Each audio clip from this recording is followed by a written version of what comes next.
What's going on, guys? What's going on? I hope you guys are having a wonderful day. Welcome. My name is Dr. Boyce Watkins, and welcome to drboycetv.com, the home for intelligent Black people. Today, we're going to talk about Megan Thee Stallion and Tory Lanez, two rappers that just got caught up in a really unfortunate situation. Apparently, Tory was just convicted of shooting Megan in the foot, which could put him in prison until he is an old man. And I'm going to talk about this. We're going to talk also on a deeper level, not just about what happened, right? There's enough gossip out there about what happened. Let's really talk about the culture. The question is, when you talk about hip hop culture, where rappers are getting shot every week, and now you have a culture where rappers are shooting each other. At what point do we kind of analyze this and really think about what's going on? So I'm going to take it back and break it down. And so get comfortable. Welcome, seatbelt. We're going to get started on drboycetv.com right now.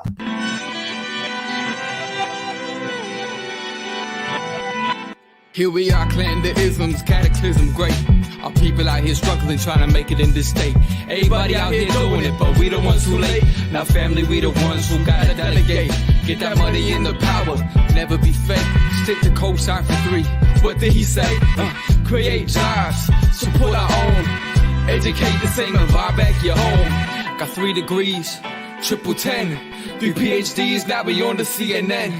DBTV, let's talk about negligence. Ignorance is bliss, but we can turn it to intelligence. Believe none of what you hear, half of what you see. Let's break it down here on Dr. Boyce TV. Here we are.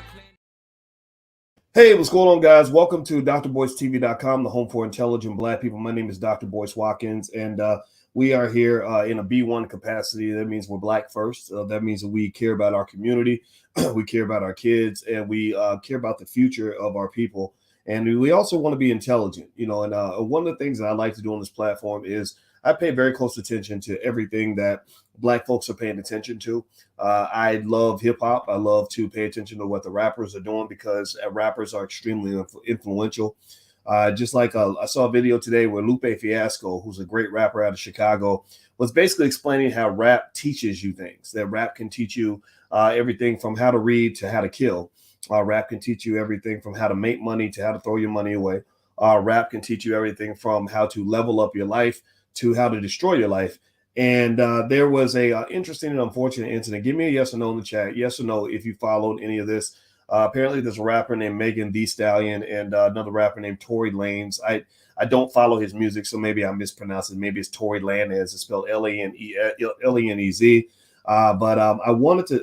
It's important that we talk about this. Give me a yes or no if you followed this, where Tory was just convicted of shooting Megan in the foot, and apparently this happened in a party in Hollywood Hills. I guess they just left the house with Kylie Jenner or something like that, and apparently it got out of hand. And next thing you know, this brother is on his way to jail.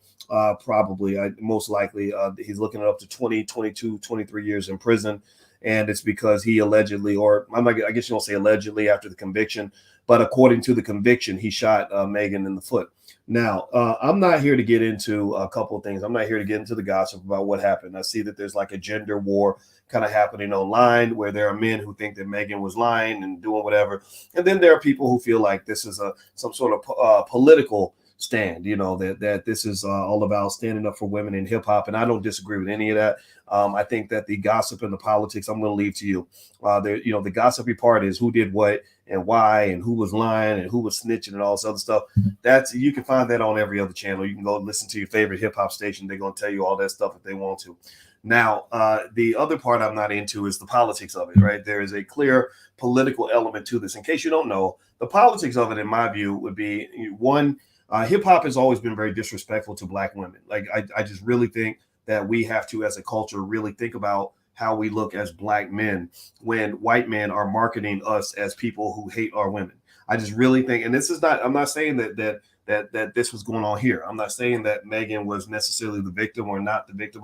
I don't know what happened. I really don't. I know that there's questions out there. The jury said what they said, but then again, you can always question the court of law. So you can have whatever opinion you want on that, but there is a political undertone to all this. It's very political because I saw the commentary. I kind of watch what young people are paying attention to because rappers are heavily influential. And part of the reason your community struggles is because rappers are more influential than your thinkers. Rappers are more influential than your preachers. Then rappers are more influential than your scholars. Rappers are more influential than your parents. This is proven in studies that rappers influence young people more than the parents do. So everybody who says, well, you just got to be good parents. You got to be good parents. Well, unfortunately, there's something about the power of hip hop and the white man's media, the Jewish man's media, really. We know who owns these record labels. Stop lying now. That basically floods our brains with so much subconscious programming that a lot of our kids are heavily influenced by what they're seeing in the music. Y'all know, give me a yes or no in the chat if you agree. Give me a yes or no in the chat if you've noticed how heavily influential hip hop has been on our kids. Give me a yes or no if we can at least agree that if a rapper comes to a public school and you have the rapper in one room, Megan Thee Stallion in one room, and you got a doctor or a lawyer or whatever in the other room, that Megan Thee Stallion is going to get the most attention. Torey Lanez is going to get the most attention. And I'm just going to tell you right now, I'm just going to lay it out here straight up, point blank, period.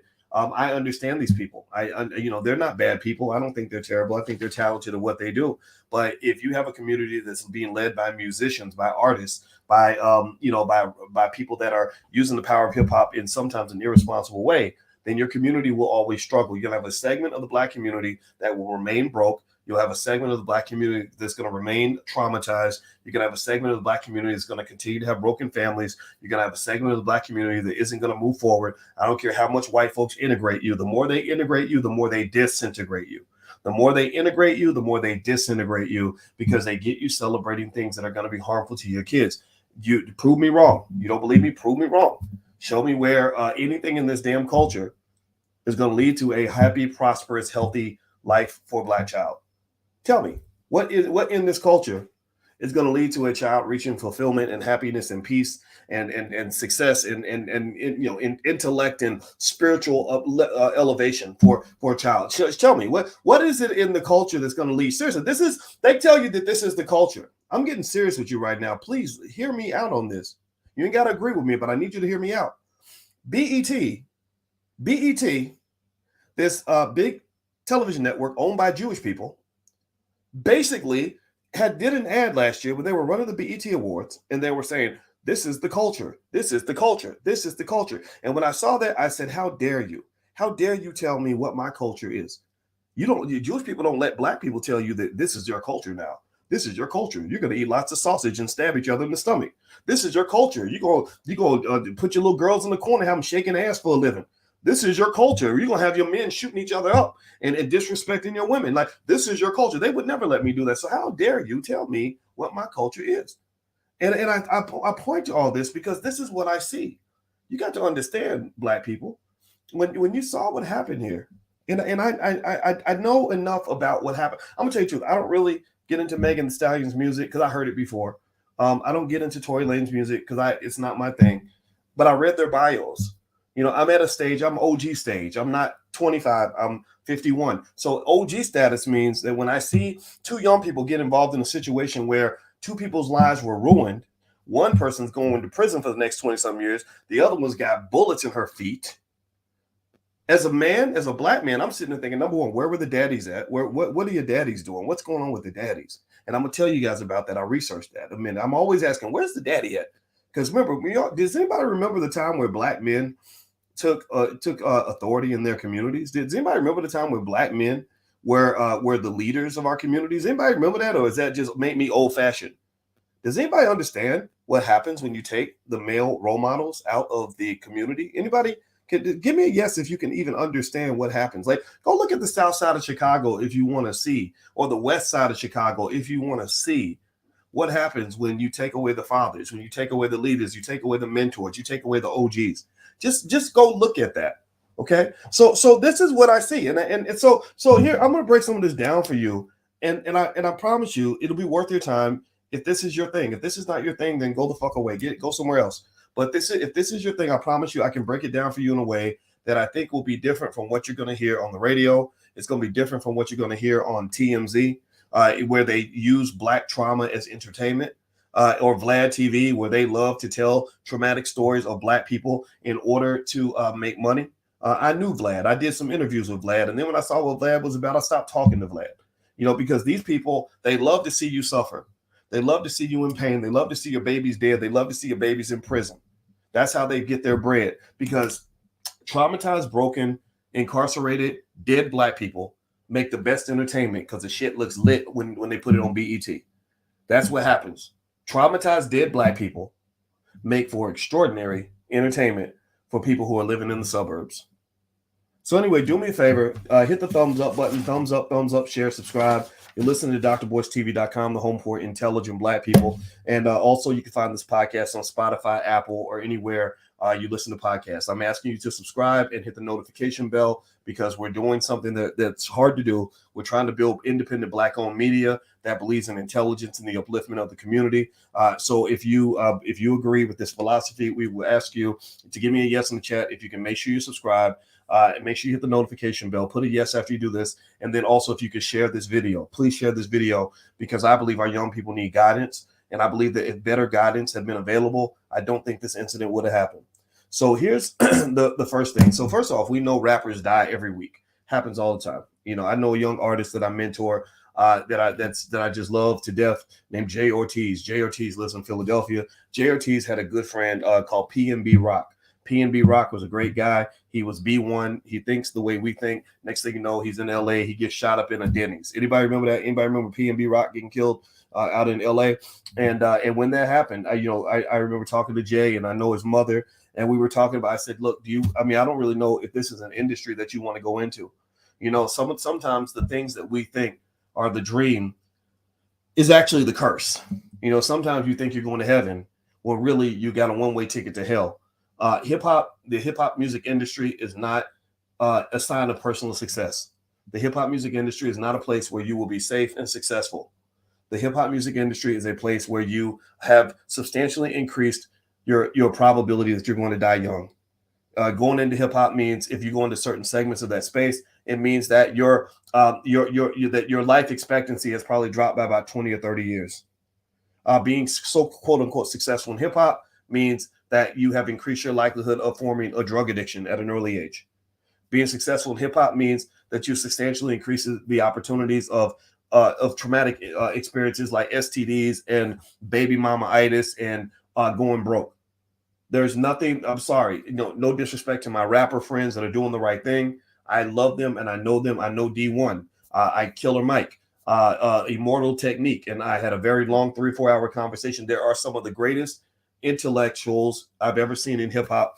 Mickey Fax, guys like that, smartest people, Akila Nihonda. Some of the smartest people I know are rappers, and unfortunately there is a segment of the community that they can identify as well as I can that is in which the genius is being used against you.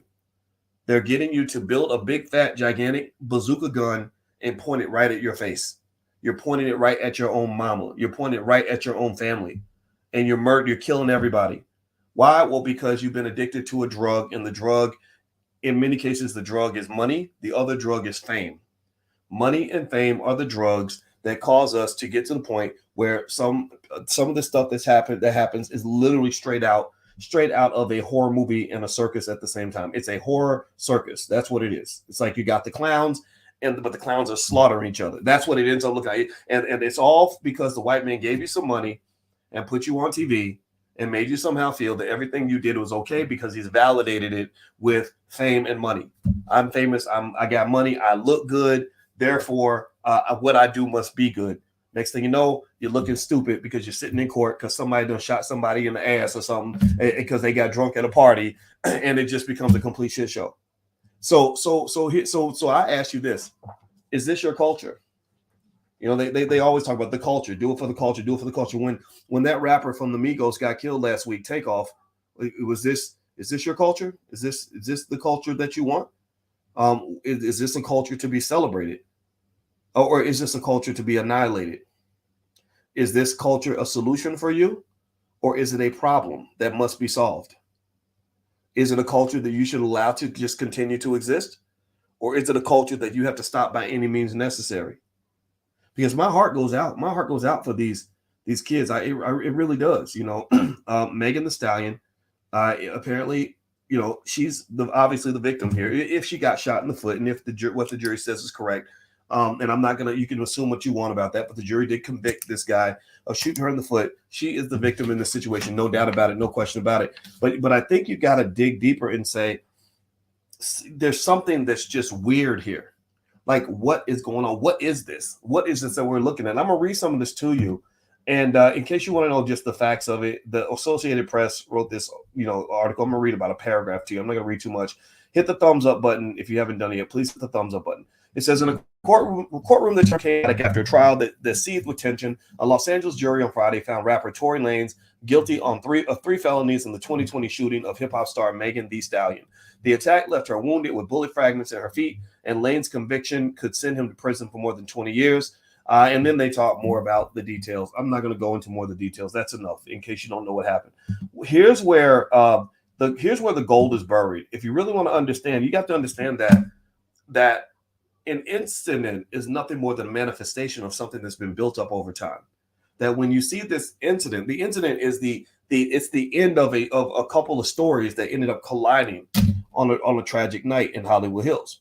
So the story began when Megan was born, and the story also began when Tory was born. And when I want to understand what's going on in somebody's life, I love to read their bio. So let me read the bio to you, and I want you to connect this to what I said earlier about missing daddies, missing fathers, missing mentors, missing role models. So Megan Thee Stallion, that's not her real name. Her parents did not name her Stallion. White people did, or somebody did. The stripper culture did. I don't know why a black woman would want to be a stallion, but that fits the Jezebel stereotype that they've always thrust on the black woman for the last 200 or 300 years. They've always thought a black woman is heavily sexualized. I remember watching Megan Thee Stallion on, or I'm gonna call her Megan. I'm not gonna call her a stallion. I don't want to call a black woman a horse. And I remember seeing her on the She-Hulk on the Disney show. And on She-Hulk was basically a female version of the Hulk. And she's a lawyer. And Megan was in the office with the She-Hulk, bending over, teaching her how to twerk.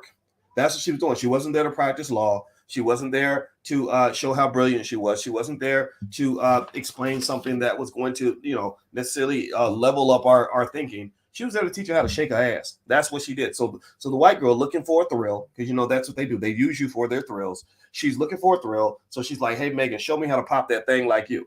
Right. And so the whole stallion thing is a little bit weird, but whatever. So her name actually is Megan Javon Ruth Pete. She was born February 15th, 1995 in San Antonio, Texas. Her mother, Holly Thomas, immediately moved to Houston after her birth.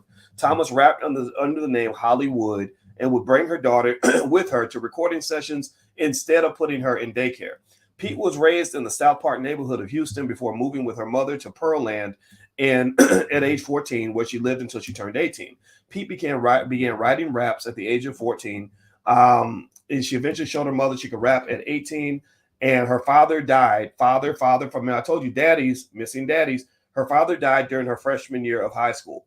So this young lady has spent most of her life, from what it appears here, if I'm not mistaken, it looks like she may have spent all that time without the protection or the guidance of a father. Let's go back. Let's look at Torey Lanez. Let's see what's going on with his daddy. So Daystar, Tory Lanez, that's not his name. Because in hip hop they want you to be almost like a cartoon character, or you make yourself into like a superhero. You come up with another name. Tory Lanez is not his real name. His real name is Daystar Shemuel Shua Peterson. He was born July 27, 1992 in Brampton, Ontario, to a Bajan father, Sonstar, and a mother from Curacao, I can't pronounce it, Caracho, I can't say it, Luela. I don't know where those places are. I got to Google that. So forgive me for my ignorance on that. The family was based in Montreal before moving to Miami following his mother's death. Okay, so mother is dead at an early age.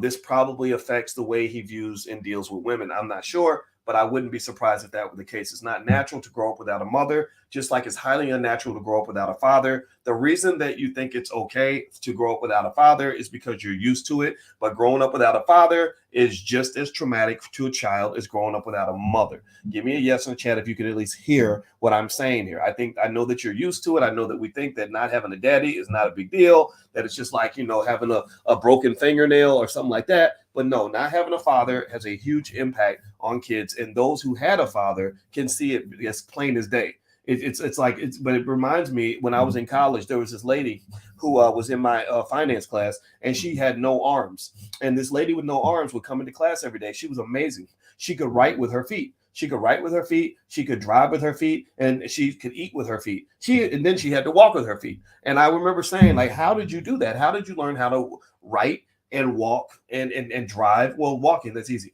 But how did you learn how to write and drive and do and take notes with your feet? And she said, well, for me, because I never had any arms as a baby, writing with my feet is as natural to you as writing with your hands. So she didn't realize that she was missing something. She couldn't compare what her life would be like if she actually had arms. At least that was the impression I got. She had just learned to adjust with going through life with no arms. But if she'd say tried to go join the basketball team, then she would have realized that not having arms might be an issue, right? Or if she tried to go become a wide receiver or something in a football game, then having arms might be an important part of the process. So ultimately, my point here is to say that we got to stop believing that not having fathers is okay, it's normal, it's not a big deal. I think at the end of the day, when you're talking about, when you're talking about all this stuff that's going on, a lot of this is not normal.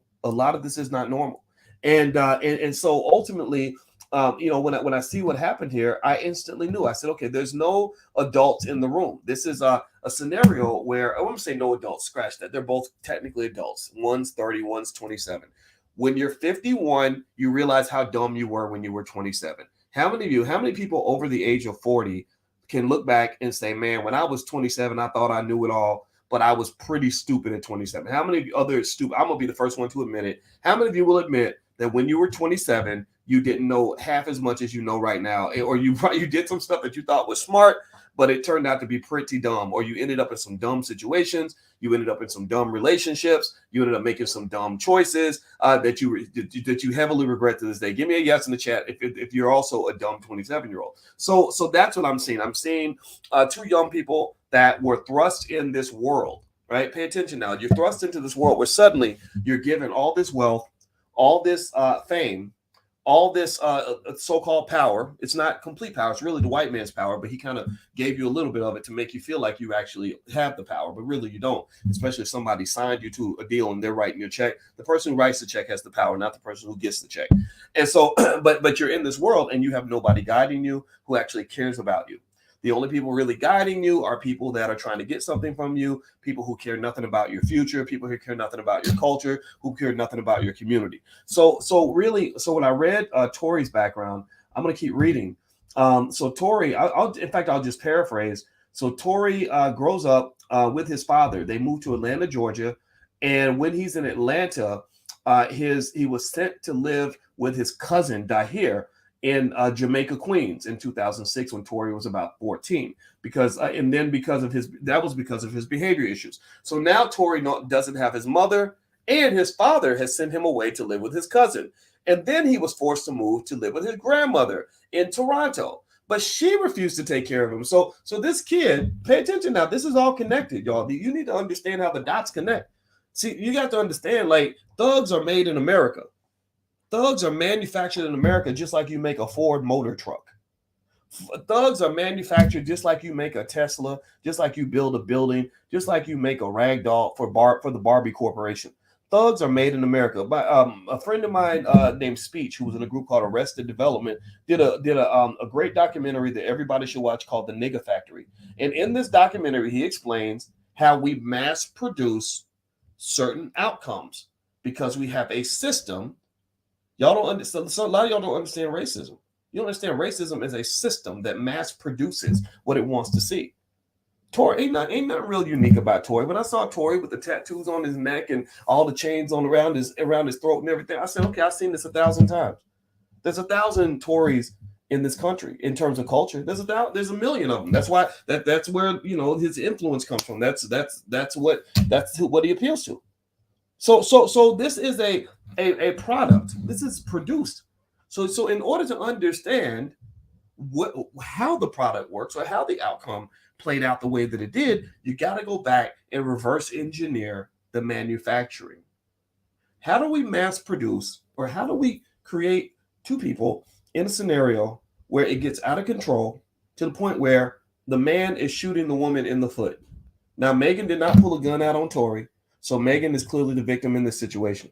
In fact, they're both the victims, in my opinion, to a certain extent. Megan more so than Tory, because I would say that the victim is the person who didn't shoot the gun. That's just my personal assessment on this. However, I look at these two people as two young people who didn't seem to have the guidance that they needed that helps them avoid the landmarks and the traps that are set for you when you're young and black in America. There are a million, the culture sets traps everywhere. If you listen carefully, see, y'all got to go listen to some of the music. Y'all need to listen.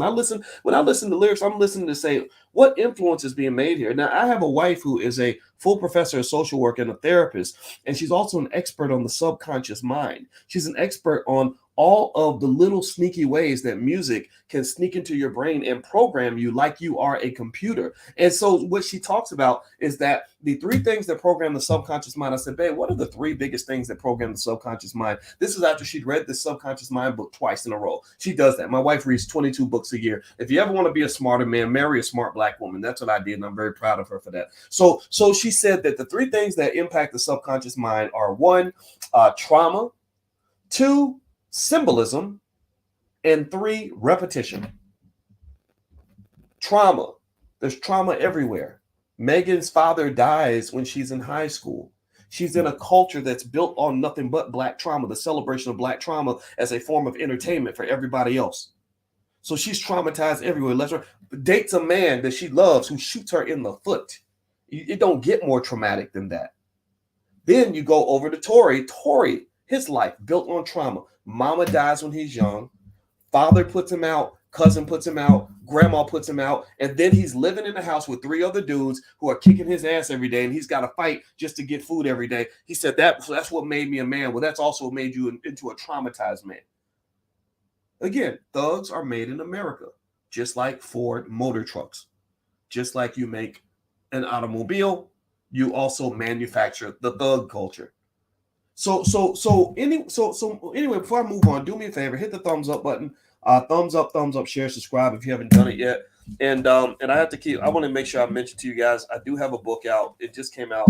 It's called The 10 Commandments of Black Economic Power. You can find it on Amazon. And I also have a whole series of books called Black American Money. So if you go to Amazon, you can find all my books, and feel free to go take a look. And this is Black American Money 3, but there's a part 1 and a part 2 out there also. So if you feel compelled to take a look, you can either go to Amazon or go to drboycebooks.com. Either one is fine.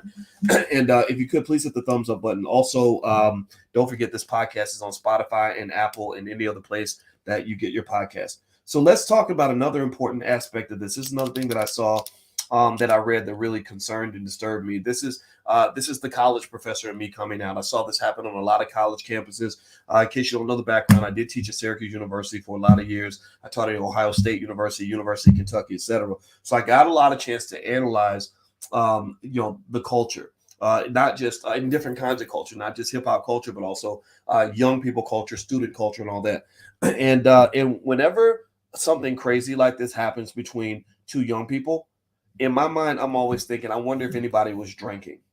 So give me a yes or no in the chat. Answer this question. How many of y'all think that there was probably some liquor in somebody's system, maybe liquor, maybe some Molly Percocets, or something else that's promoted heavily in the culture? Remember, this is the culture, right? How many of y'all would say that there was a good chance somebody was probably drinking that night? Somebody said, okay, so see, Jello says Tory was drinking. He admitted it. Yeah, I knew that already. I'm just asking y'all if y'all can see the obvious. I already read that. And I already knew it before I read it. I knew it before I read it. Because I'm sure that if you would have asked Tory, hey man, you are a 30-year-old hip hop artist who's making millions of dollars a year and you're known throughout the world and you can have whatever you want.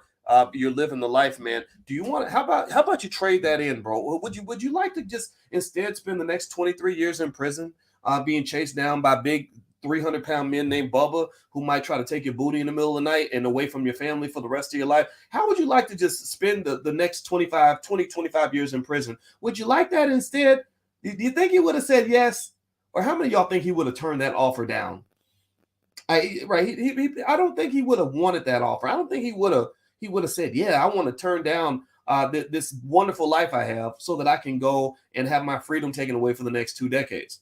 And so here's the thing. So the culture will convince a lot of our young people who unfortunately don't have the guidance of a good parent. So sometimes I'm gonna be honest with you. I'm gonna be honest. When I come out and I throw myself out there and take all the darts from all the haters that are on the internet, I'm doing it because there's a part of me that wants to be a little bit of an Uncle Boyce, that wants to give young people what my father gave to me that maybe their father couldn't give to them. I only got it because I was lucky. My biological father wasn't there, just like Tory's father wasn't around. My father wasn't around. Now, Tory's father was in the courtroom crying when his son got hauled away, but for whatever reason, he wasn't around when his son was a teenager who needed the guidance of a father and needed him to keep him in the house so that he would learn how to make good decisions. That is a tough battle. I'm not here to judge that because I don't know the details of that, but I do know that that there's a process to all this, right? So a lot of times I'll share stuff because I want you to hear what my father told me about things like that when I was in my 20s, getting involved in situations that could have been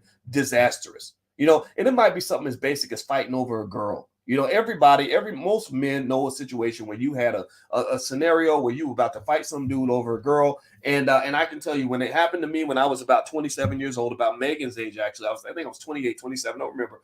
And I remember my father basically kind of shutting me down and letting me know the consequences of going over to that man's house and kicking his ass, and that going to jail was not something that I wanted to do.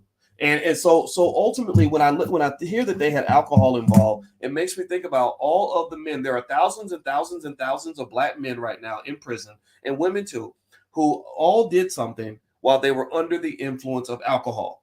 And one thing the culture does not do is it does not warn these young people of the consequences. They learn the consequences after they are in prison, after they go to jail and they're locked up for 20 years and they meet somebody from the Nation of Islam or something who helps them to understand the world a little bit better. They learn that after the consequences come calling. And then remember this too, Tory and Megan, in my view, were already cursed with the drug of fame and money. They were cursed with this superficial, ridiculously sick, sad, pathetic lifestyle of the hip hop space, where it's all about looking good. It's all about the shallow shit. And nothing is about the higher level shit. Nothing's about the spiritual elevation of who you are and making good choices in life and doing things for your community and being as smart as possible. No, Megan was cool because she had pretty eyes and she could twerk. That's all she do is show up and she's wearing Gucci and Louis and Fendi and booty sticking out, eyes looking pretty. And some people say, oh my gosh, she's made it. She's so successful. But you ain't asked one thing about where is this woman in terms of her spiritual health? Where is this woman in terms of her mental health right now? What is the status of her relationships in her life? Are they healthy relationships that fill her up, or does she feel empty inside? See, y'all got to understand this, because that's why you have famous rich people who become suicidal, because somebody lied to them and told them that your life will be complete when you make enough money. Now, I appreciate the value of money.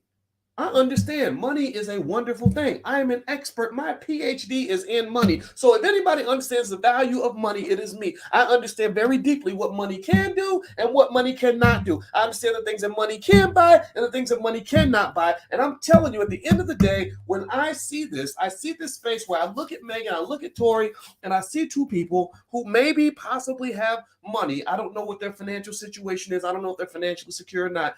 I see two people that have lots of fame, lots of respect. They both looking good. Tory's showing up. He's got his chains and his tats, and he's looking like the sex symbol and all that. And Megan's looking good. She's got the tight dress on, probably something she spent, $500 to $1,000 on at the store, whatever. And everybody's looking at this and they're looking up to this. But I'm sitting there thinking, man, what's going on with you spiritually?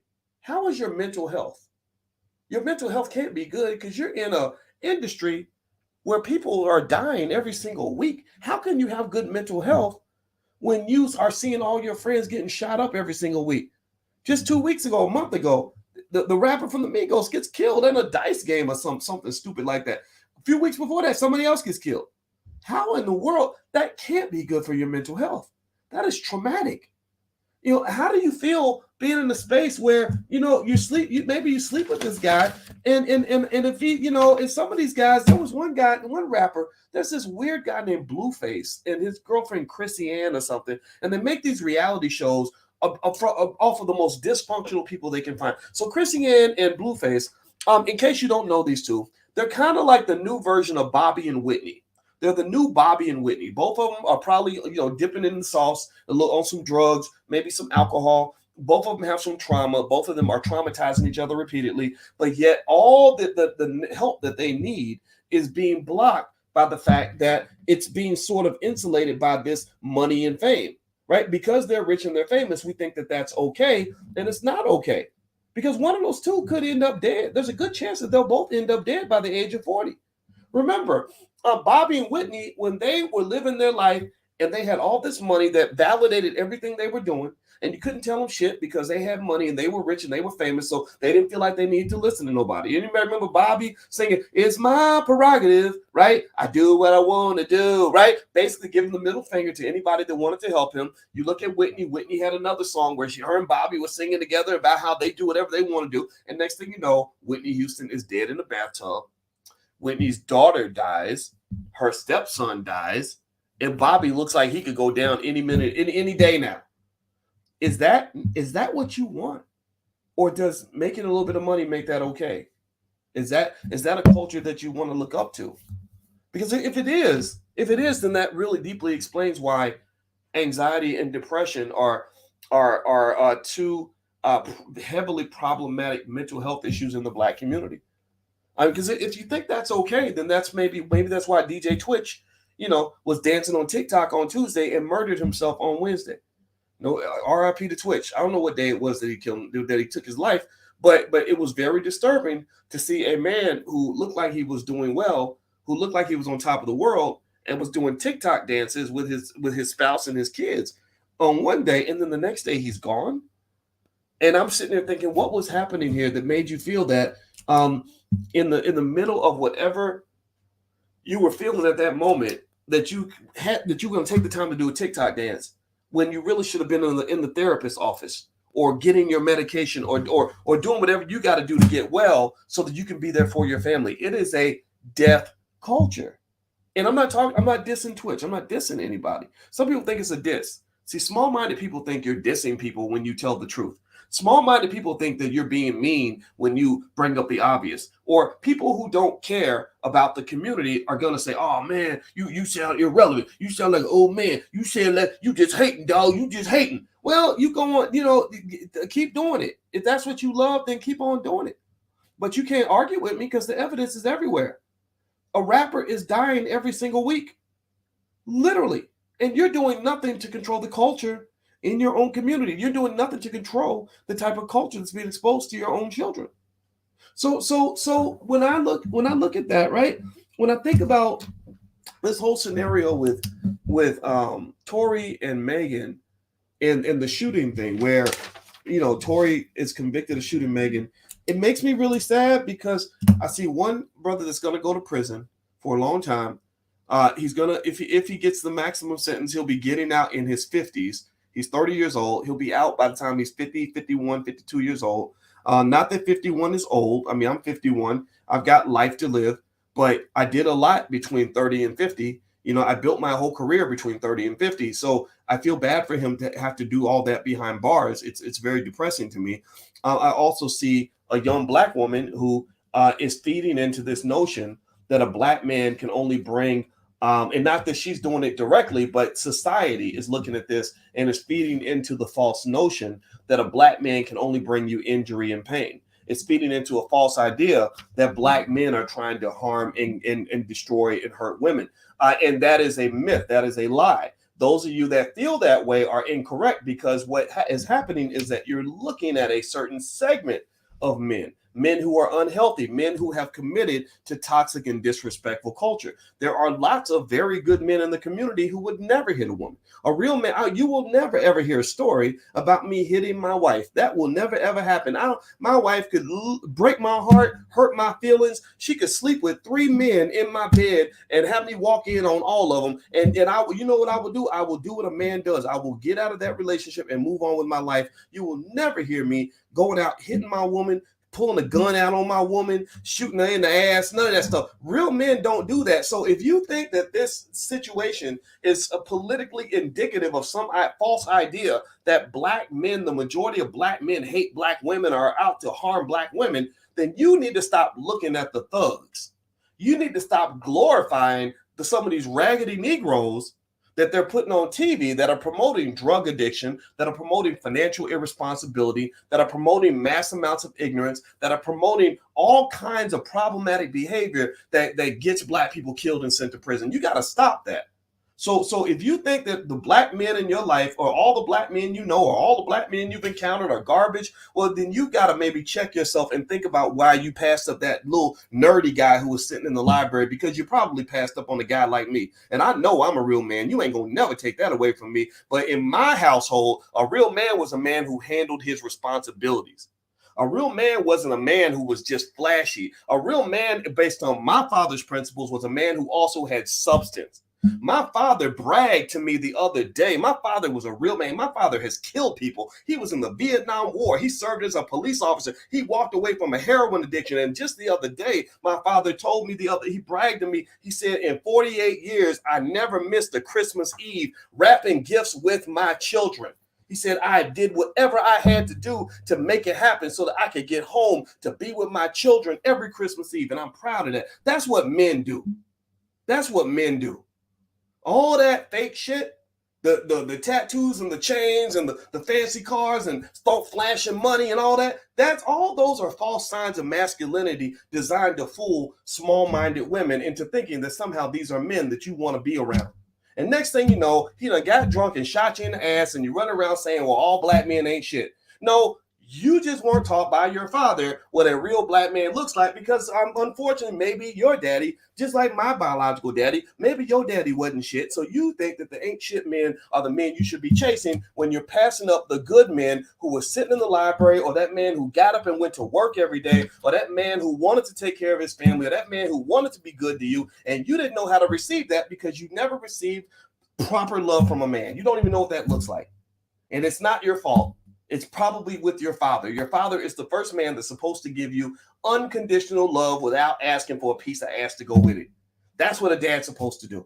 If you didn't get that, then replace that with a therapist. Go get you a therapist so you can pick better men. So stop trying to look at this situation as some sort of indication that Black men as a collective, I hate and attack Black women. The guys I know, the guys I run with, don't do that kind of thing. They just don't. And I'm talking about young guys too. The ones in their 20s, they don't do that. Do me a favor, hit the thumbs up button, thumbs up, subscribe, share, all that stuff. I want to remind everybody, in case you don't know, we have the Black Business School. We've trained over 10 million people how to invest, how to build wealth, things like that. That is what we do. We are doing a live training for children on the fundamentals of economics and money. So if you'd like for your children to join our Black Wealth Bootcamp for Children, it is virtual. So you can put your kid in front of the computer. We will train them for you. We will take them through a special session we're doing December 27th through the 29th called 15 Things Every Black Child Needs to Know About Money. This will help your child avoid the trap. This will help your child avoid struggling financially. This will ensure your child has economic security by the age of 25 or 30. This will put your child in a great position for the future. So if you're interested, just go to my website, boycewatkins.com. The link is right there at the top. We have a great instructor who's going to teach your kids, and I think you're going to love it. It's a homeschooling mom named Amani Walker, who's extremely good at what she does. And so we want to make that available to you. We don't need white people to educate our kids. We do that ourselves. So let me keep going. Let me just finish up here. So we're talking about Megan Thee Stallion and Tory Lanez. And let me just reiterate, I'm very sad. It makes me really sad to see something like this happen. When I read it, I read the details. I was like, okay, Hollywood Hills, a Kylie Jenner party, every bunch of people are drinking. He's carrying a gun. Let me just warn you. I'm just going to tell you like this, and maybe nobody ever told you this because the culture will never tell you. Black people should be really extremely careful about our relationship with alcohol and drugs. I really think that we should have a zero tolerance policy when it comes to drugs. And you really want to think twice about alcohol. Alcohol is the most dangerous drug in the world. A research study showed that alcohol is more dangerous than crack. Alcohol is more dangerous than heroin. Alcohol is more dangerous than all that toxic weed, that toxic shit they're putting in the marijuana and all that stuff. And the reason that alcohol is the most dangerous drug in America or in the world is because people don't think it's dangerous. Just earlier this year, in the beginning of exactly 1 year ago, my daughter got hit by a drunk driver, some dumbass kid that was driving down the street, and he was driving down the wrong way in the road, and he ends up hitting my daughter, and she ended up having to get all these horrible surgeries on her stomach. So this guy, we're still trying to put this guy in jail. Still can't. We can't get him in jail, but we're still going after this guy and getting him locked up. So ultimately, I just want to tell you all, because nobody talks about it. You know, Malcolm X used to say that the white man will sell you the liquor bottle and then he'll lock you up for being drunk. So I don't know. I wonder if Tory had anybody in his life to say, hey, bro, you know what? A lot of black men have gone to prison for 20 or 30 years because of things they did while they were drunk. They've gone to prison or they've been killed because of things that happened while they were drunk. How many of you, give me a yes or no? Does anybody know? Has anybody ever seen a situation in the club? Give me a yes in the chat if you've seen this. Has anybody seen a situation in the club or heard about a situation in the club where somebody got shot in the club or something crazy happened in the club and somebody went to prison over something that happened in the club because everybody's drinking, somebody's got a gun, somebody's ego gets hurt. Next thing you know, he's pulling out this gun and he's making one quick decision that affects him for the rest of his life. I know a guy right now that just got out of prison after 30 years. He went to prison when he was 19. He is now 50 years old. He just got out of prison because of something that he did while he was at the club. Somebody disrespected him. He had a little bit too much to drink. He went to the car, got a gun, shot somebody up. Next thing you know, he's hauled off to prison. His son lived to the age of 30 without getting to see his dad as a free man. This is a real thing. This is really happening in the black community. And I really am sad that they don't talk more about it. And I think the reason they don't talk more about it is because black lives don't matter. Black lives don't matter. Let me just say that again. Black lives really don't matter to anybody. They can only matter to you. It is not the job of a white man or an Asian man or a Jewish man to make sure that black men are safe. It's just not their job. They're not going to care, nor should they care. Just like it's not my job to make sure Jewish people are safe. I assume that they got that covered. So ultimately, you've got to decide that your lives matter. I don't care if Joe Biden is repeating it. I don't care if the Democratic Party is repeating it. I don't care if the George Soros people are repeating it. I need you to repeat that, and I need you to really know what that really means. When you say Black Lives Matter, that means you got to protect your children and your community from all the things that jeopardize the lives of black people. That means you got to be as angry about the mass consumption of Popeye's chicken as you are about what happened during COVID. I don't understand that. If we took obesity as seriously as we took COVID, everybody got all pumped up about COVID. Black people are dying, y'all. Black people is dying. And we got so pumped up over COVID, and nobody gets pumped up over the fact that another 300,000-400,000 black people are going to die from cancer this year because of the shit that we eat. Of the fact that we run around obese and nobody says that we got to deal with that obesity. We don't talk about that. Oh, well, you're fat shaming now. You're fat shaming. So when I say, maybe Lizzo, maybe you're talented, maybe you shouldn't necessarily be promoting obesity like it's a good thing since so many millions of people die from obesity. The white media, again, this is what white folks will do. They will shut down your strongest thinkers. I'm not bragging about myself, but I'm not a stupid man. I have ideas that I know are effective. So they will shut down a guy like me and they will promote the thing that is killing you. They will promote the people that want you dead and then suppress the people that want you to live. I didn't talk about Lizzo and the promotion of obesity because I hate Lizzo. They made that up. I never said I don't like you. I said, call me, girl. Let's talk. You're super talented. You play the flute. My wife plays the flute. But my wife, when she plays the flute, she ain't got to twerk for white men while she's playing it. Because that fulfills the Mammy Jezebel stereotype, which is not in any way helpful to the image of black women. It is going to over-sexualize you and typecast you to the point where they start treating you like you're an animal. But they're never going to tell you that because they're making too much money from you out here acting like a goddamn clown. You are a talented singer. You can play the flute, sing and play the flute. Why do we need the whole prostitution minstrel show to go with it where you literally have to go out here with a liquor bottle, jiggling as much jelly as you can, and acting like a complete clown? The clown show is not necessary. Just be a talented artist. Why can't you do that? So yes, it does sound harsh when I say it, but the reason that people got so mad was because they couldn't really refute it. You cannot tell me that the mass promotion of obesity in the black community is good for black people and then simultaneously tell me that everybody's supposed to be worried about getting a vaccine over COVID. That's stupid to me. That don't make no damn sense. I'm supposed to get a jab to protect me. So your jab is more effective than us getting up and exercising every day? Your jab matters more than us taking a second to think maybe we shouldn't consume Popeye's chicken and McDonald's every other day? Seriously, more people die from that than die from COVID any day of the week. So again, I go back to that point. Black lives don't matter. Black lives don't matter to most white people. Black lives don't matter to most black people. So, but black lives need to matter to you. And what that means is that you got to reframe your thinking. When I see alcohol, unfortunately, when I see mass consumption of alcohol as is promoted in the culture, I just see death. I just see so much death. I see situations like this, where you got one guy sitting up in prison, probably maybe gonna go to jail for a couple of decades. Another young lady traumatized, got bullets in her feet, is scared to death of black men now. Probably gonna marry some white boy from Europe. That's what that's what they do. They go marry a Prince Harry, some slave master who made all his money from stealing from Africa, and they think that's a level up because black men, they don't treat women right. They don't treat women right. No, you just ain't looking at the right men. The men I roll with are the men that are holding down your community, not these clowns on TV. So this is a problem. This bothers me. This really hurts my feelings a little bit. Makes me sad. It makes me really sad. I think the last point I'll throw in here is this. I'm gonna make this final point. And before I do that, do me a favor, hit the thumbs up button, thumbs up, share, subscribe. And I want to remind everybody this podcast is on Spotify and Apple. So if you want to just listen, you can listen. I do stuff every day because this is stuff I really believe in. I'm very passionate about this. And if I offend you, if I say something you don't agree with, then that's a good thing. That means that you're thinking, and I want you to be okay with disagreeing with me. We believe in freedom of speech over here, so I'm not going to ever judge you for thinking differently from me. That is perfectly fine. We're supposed to debate ideas. We're not supposed to just shut each other down. The last point I'll make on this is a financial point. Now, you guys know on the platform, we talk a lot about economics. That's my thing. That's what I love to do.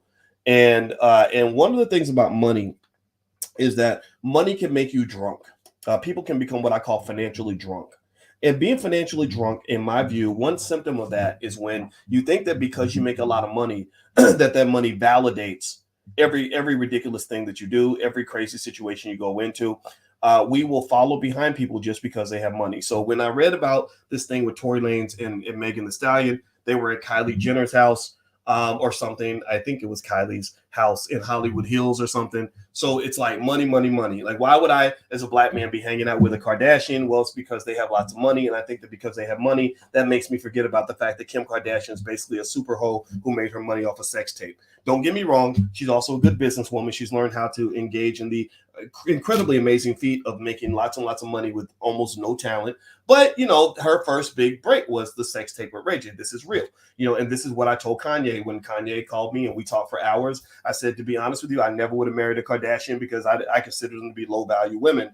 They just have money, and we think that they're high value women because they have money. That to me, whether I think you're low value or high value has nothing to do with how much money you receive, because I know that America pays people money to do ridiculous things. So sometimes money can make you a little bit drunk. So I think that when you're 27, and I can see this, right? You're 27 and you're trying to be trendy, you're trying to be cool, you're trying to fit in, and so you're like, okay, I'm gonna go to Kylie Jenner's house because I want to be around people that have money, and because we're all making money and we're around people with money, then that makes everything in this space make sense. Half of the shit that happens in Hollywood doesn't make sense. There's a lot of debaucherous stuff that goes on in Hollywood. A lot of lives get ruined in Hollywood. A lot of drug addiction, child molestation, sexual assault, all kinds of things happen in Hollywood. But because we associate it with things that are flashy and financially successful, we want to be connected to that. And we don't question that, right? We don't sort of look at the substance of things and say, is this really something I need to be connected to? And that really, to some extent, is it's not just a values issue, but it's even a self-esteem issue.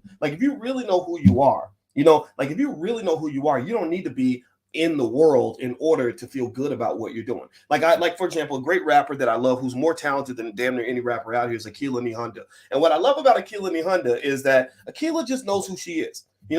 She's deeply rooted in the Nation of Islam. She's got she's a better rapper than Megan Thee Stallion.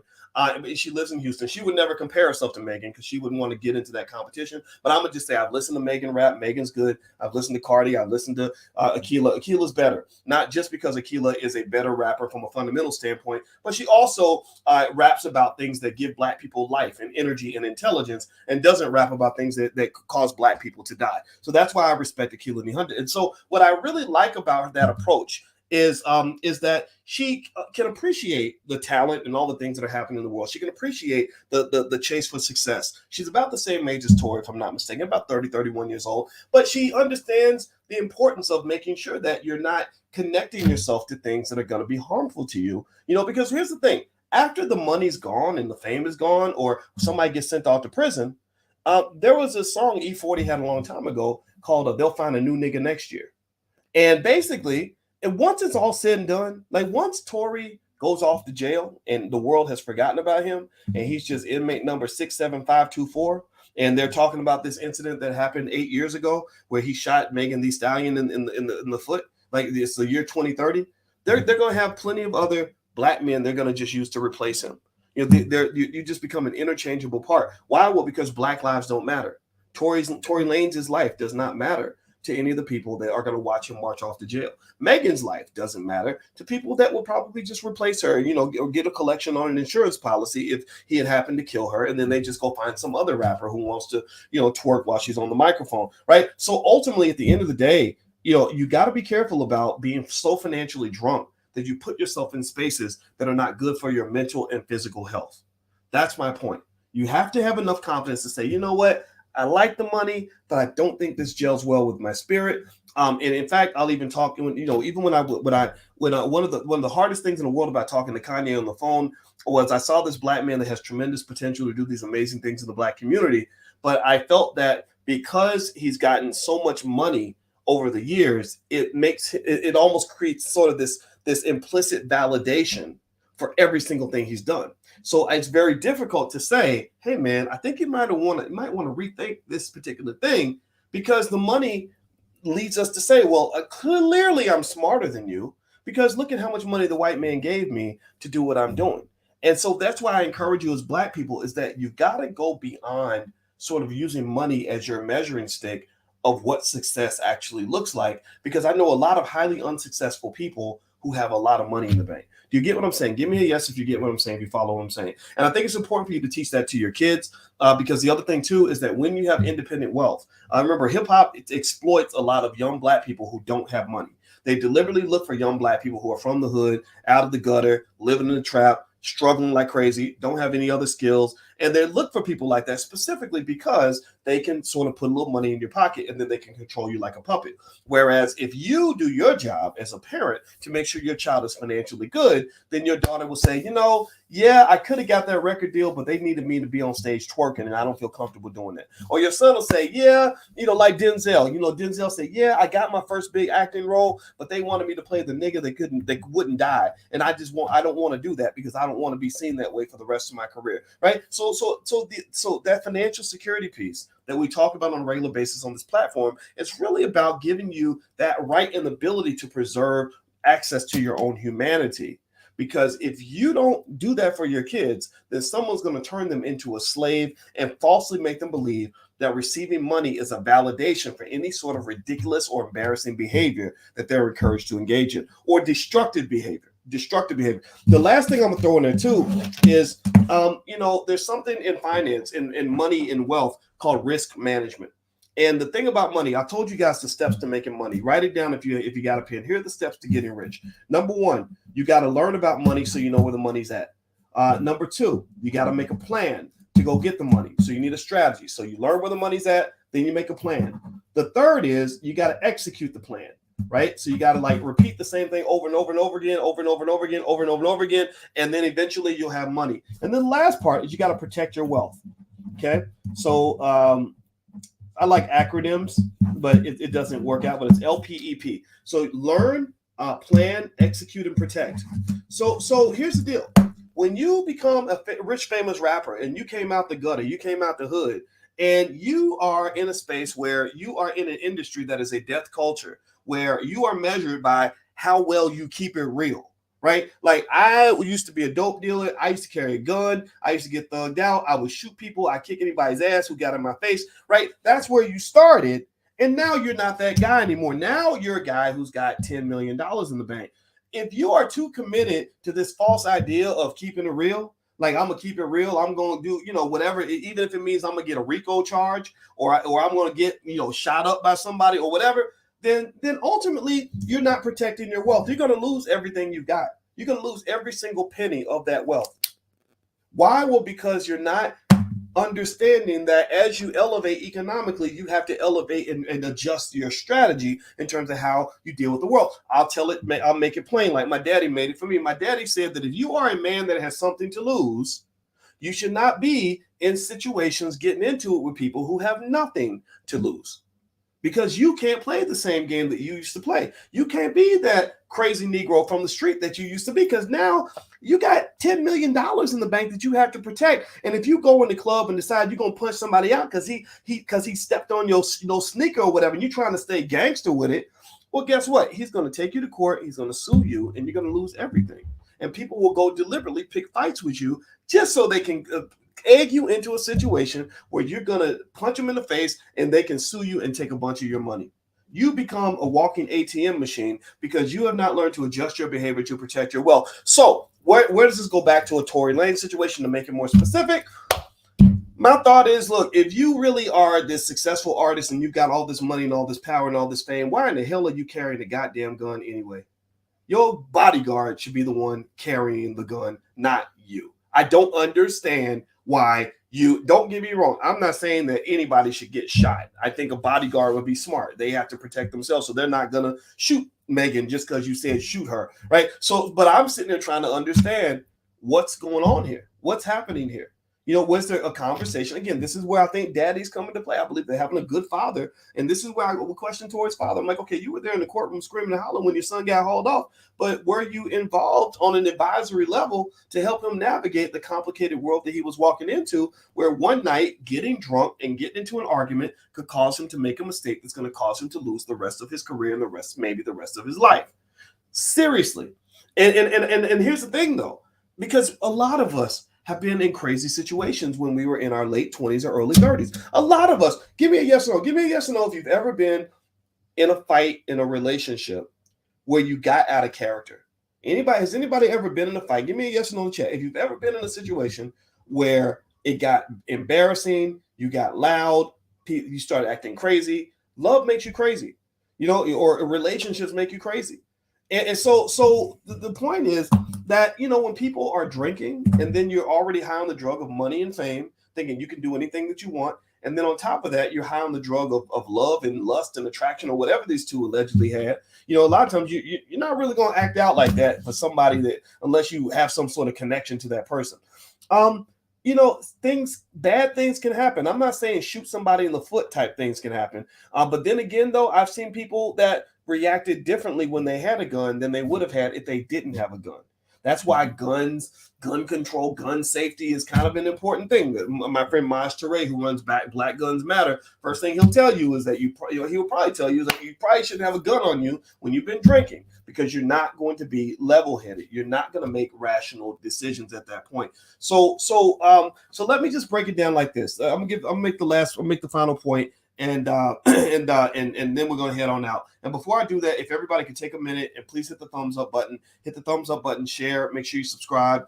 We're building independent Black-owned media. We have about 1 billion views now, so I'm really proud of that. We've been doing this for a long time, and we're good at what we do. And also we've actually introduced about 10 million of our people to the world of investing. I'm very proud of that. It's a great use of my PhD, and I think it's going to make a huge difference. I know it's making a difference in your family. So if you want to join our Black Wealth Bootcamp for Children that starts on the 27th, feel free to go to boycewatkins.com. I think it's a great gift for your kids. It'll be a gift that lasts. I guarantee this gift will outlast any gift that you get your child this year. The gift of investing, the gift of wealth building will stay with them forever. So we're doing a live training for children 7 to 14 on the 27th. So feel free to go to boycewatkins.com if you'd like to take a look. The last thing I'll say on this is a good way to kind of summarize this. If anybody's trying to say, okay, he said a lot. What do I walk away with? How do I apply this in a way that's going to make my life better? When I measure my quality of life and I'm trying to figure out if my life is good or if it's bad, I look at 3 key areas: health, wealth, and relationships. I look at health, wealth, and relationships. Health, I look at physical and mental health. Wealth, I look at things like cash flow, income streams, and financial security. Relationships, I look at the health of my relationships with the people that I care about, including the relationship with myself. So when I look at rappers, what I see lots of flashy stuff. I see Megan Thee Stallion. She's always looking lit. She's always got her makeup perfect. She's wearing some designer outfit. She looks like money. On a superficial level, she looks like she's doing well. But then I think about her health. What is your mental health like? Again, you're in an industry where people are getting killed every week. You're in an industry where even the women are acting out toward each other in a crazy way. Lots of jealousy, lots of haterism, whatever.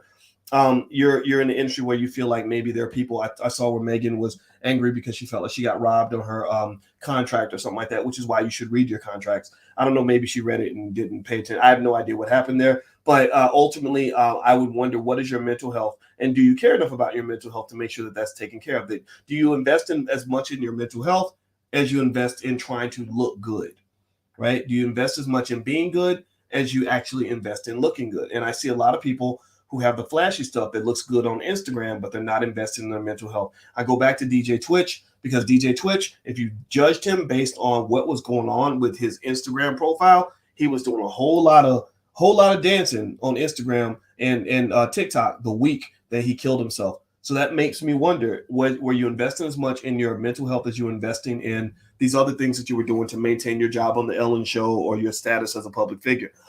Second of all, physical health.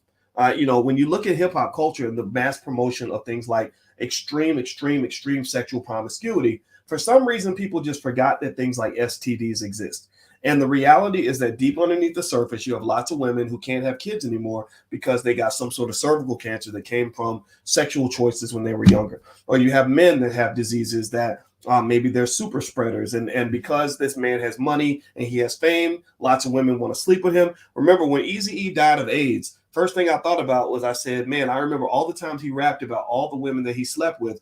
And you think about that, that's hundreds, maybe thousands of women who could also be infected, who are also now infecting other people. So when I think about physical health, that's what kind of goes through my mind. I wonder where Megan or Tory were in terms of physical health. And now we talk about relationships. Do you feel like you have high vibrational? Thank you, Matthew. That's a good term, low vibration.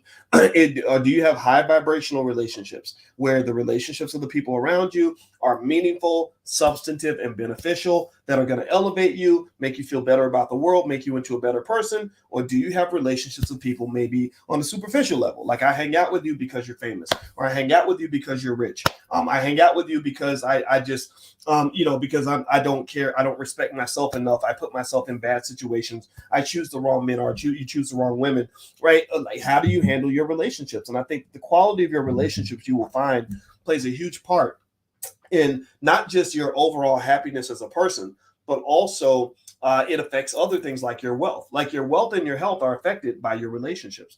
I'll give you an example. There's a lady I knew who was a professor who was kicking ass and taking names. She was getting awards. She was making lots of money. She was getting all these promotions. She was one of the best scholars in the game. Well, unfortunately, she married a man who was a complete loser. This man was very insecure.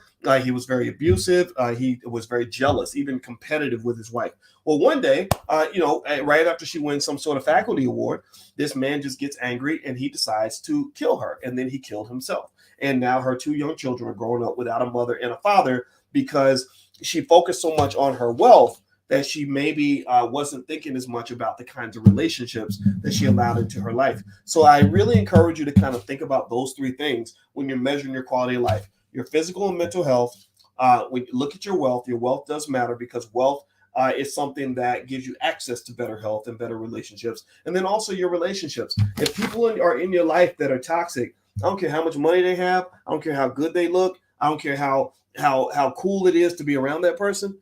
You got to walk away from that. And it takes time to get to that point. I maybe I wouldn't have done that when I was younger, but let me tell you, I wish I could tell you how many times I was cool with somebody who was super famous and had a ton of money, and I said, this person is toxic. They get on my damn nerves. They make my stomach turn every time I'm around them. They better not call me no more. I never want to talk to this person. I'm blocking their number. And the reason I did that was because I learned the importance of protecting my peace. You got to protect your peace. So I think there's a lot of reflection that everybody can do on this. I think if you're going to pay attention to what these celebrities are doing, pay attention also to just what the outcomes are, and just ask yourself, like, what would I do if I'm in a situation, if I'm in a relationship dating a famous rich man who happens to be a person that gets pissed off and he gets drunk and pulls a gun out on me. Is that a relationship I walk away from, or do I just think that that's cute and cool because I'm somehow weirdly attracted to thugs who might kill me if he has a bad day? I don't personally think that that's healthy for you, and I really believe that if your daddy was around, he would tell you that that's not a good idea. So that's my 2 cents. That's what I believe. That's what I'm saying. I'm sticking to it. I'm not apologizing for nothing. So God bless you guys. Thank you all for listening. It was real, and I hope this conversation was helpful to you. I hope you benefited in some way. And don't forget, if you want to join our Black Wealth Bootcamp for Children, just go to boycewatkins.com. Also, the new book is called The 10 Commandments of Black Economic Power, and it is available on Amazon if you guys want to go take a look. We're going to do a book tour in the spring, so feel free to go take a look at that. All right, guys, I'm out of here. Have a good day. God bless you, and thank you for listening, and I'll check in with you guys a little bit later. Peace out.